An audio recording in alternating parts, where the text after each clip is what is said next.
Juan Ramón Rayo, economista, buenas tardes. ¿Qué tal? Buenas tardes. Pues hemos visto por un lado las medidas que anuncia el Gobierno de España, por otro la Comunidad de Madrid. Estas dos administraciones no disimulan en que confrontan modelos fiscales distintos. Sí, efectivamente. Hay dos grandes modelos, o potencialmente dos grandes modelos, porque dentro del Estado español el margen para reducir impuestos, por desgracia, no es muy grande.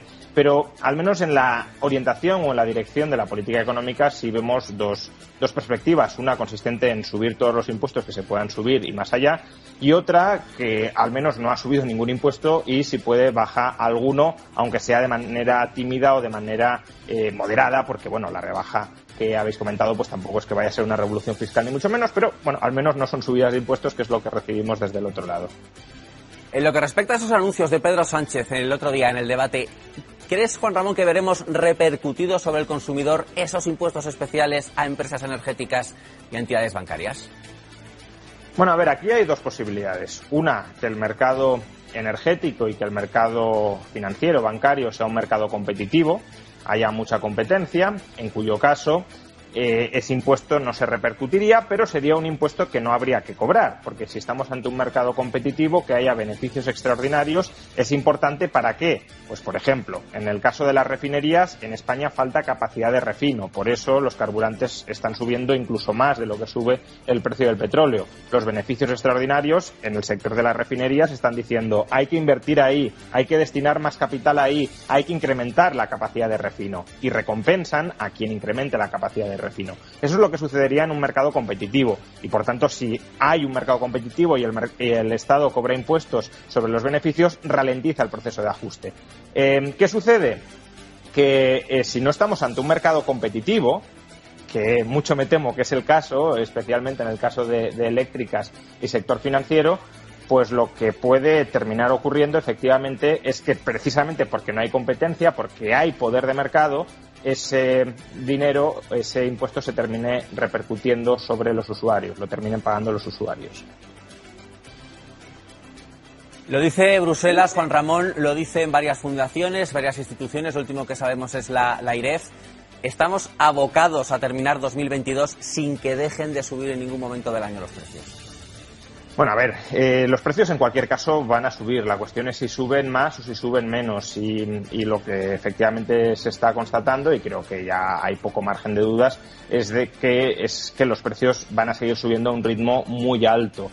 El objetivo de inflación a medio plazo del Banco Central Europeo es el 2%. Creo que es obvio que no vamos a ver subidas interanuales, ni mucho menos del 2% en 2022 ni en buena parte de 2023, salvo que haya, y esto tampoco serían buenas noticias, una muy profunda recesión que contraiga el gasto y que haga caer los precios. Por tanto, sí, creo que es obvio que la inflación va a seguir muy alta en lo que resta de año, y que todas las medidas que se han aprobado hasta el momento pues no sirven, no son útiles, no son funcionales para controlar esa inflación. ¿Crees, Juan Ramón, que a la vuelta del verano vamos a un cambio de enfoque en cómo usamos la energía ante la tormenta perfecta que decís los economistas que se avecina?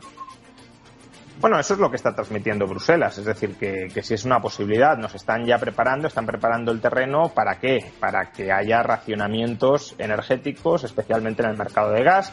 Es verdad que eso puede venir influido por el corte posible, potencial de suministro de gas que decrete Putin. En el caso de España no nos tendría que afectar, pero por algún tipo de solidaridad con el resto de Europa y sobre todo por habernos enemistado torpemente con Argelia, pues también estamos afectados por eso mismo. Y sí, parece que se está preparando el terreno para ese corte de suministro. Al final hemos creado un modelo energético muy dependiente, incluso en el mercado eléctrico, del gas, del gas para generar electricidad cuando no generan electricidad las renovables, y por tanto somos tan dependientes del gas, no tenemos alternativas como por ejemplo la nuclear, aunque hoy mismo Japón ha anunciado que va a volver a poner en marcha 9 centrales nucleares que se detuvieron después de Fukushima.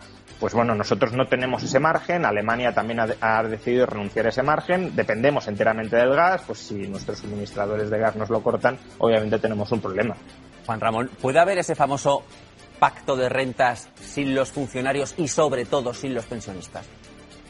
A ver, es que lo habéis dicho, son 14.000 millones de euros de estimación de coste por revalorizar las pensiones, todas ellas al IPC, pero no pensemos que 14.000 millones de euros una vez, es 14.000 millones de euros más cada año a partir de ahora, porque se suben las pensiones a un nuevo nivel y ese nivel de gasto nominal se consolida ya para las décadas venideras. Entonces, 14.000 millones de euros es un absoluto despropósito, es una absoluta barbaridad. Pensemos que, por ejemplo, en IRPF estamos recaudando 80.000, 90.000 millones de euros al año.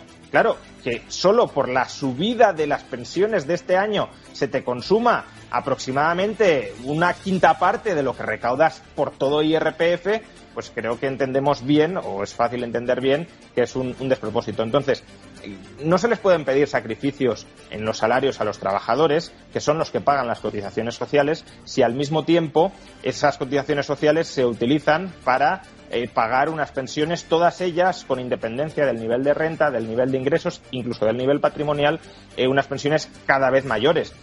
Si los salarios no aumentan y las pensiones sí, el desequilibrio en el sistema va a tender a aumentar. Si aumentan los gastos y no aumentan los ingresos, pues entonces, como digo, el agujero va a ser cada vez mayor.